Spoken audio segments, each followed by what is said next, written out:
Imagine growing up in an environment where violence is seemingly the norm. And it's something, of course, we deal with here in our area. Crime is an everyday occurrence, and it seems ever present. These type of traumatic experiences are so common in some communities that if you're not careful, you start to believe there's nothing else going on.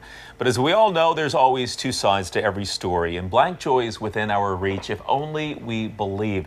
This is part of the premise for 11 Days of Love Stories. It's a festival that's underway now, and it's designed to inspire and really bring happiness, among other things, as Steve Keeley is finding out this morning with some wonderful people. Hi, I'm Joss Duncan. Oh, okay. All right, well, standing next to the amazing Spider-Man poster is the amazing Josh and Ariel.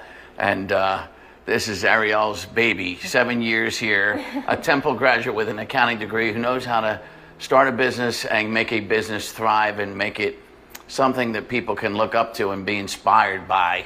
And Joss is playing the reporter because she's a lot better looking. So Joss, tell us about the event that's been going on already. It's a pretty good success, and it's going to continue till the 25th.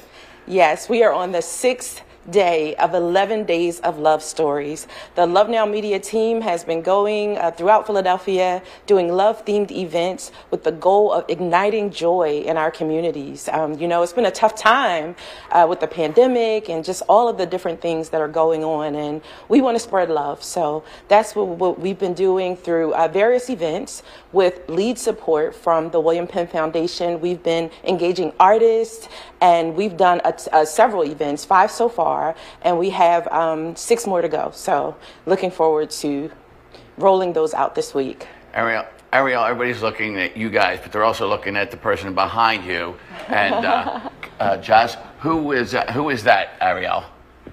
Oh, no, this is our living statue. So. Yeah, and so yes, you can find her all over, really, and most people don't even know she's human. And then sometimes she smiles or moves, and then it's like, oh, wow, oh, there we are. All right, so that's cosplay, costume play based on characters or comics and all this. And Ariel, did you like comics? Were you always into this? Is that why you opened this business? So I got into comics in high school, I guess, but I got interested in comic book characters when I was about 11.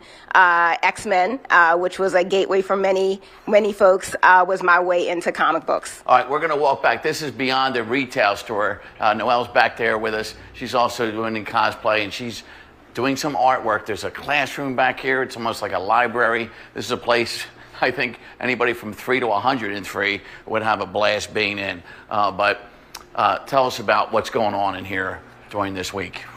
So this week, we're actually going to have an event here in partnership with Amalgam Comics and Coffee House. We're going to do it in the classroom. We're partnering with the East Coast Black Age of Comics Convention to do a Black comics and storytelling workshop. Most of the events that we've done this week have been about helping people to tell their own stories.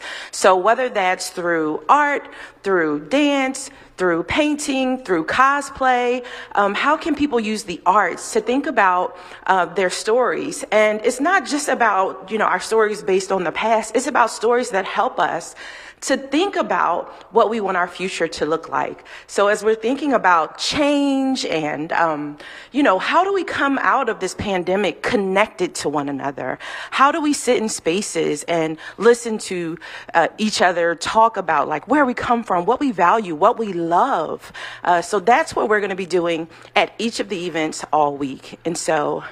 All right, well, I think Wonder Woman exists in comics and it exists in real life, too. And I think your future is being a feature reporter for Fox 29. Terrific job. Josh, Ariel, thanks for having us. Thank you for having us. Thank you so much.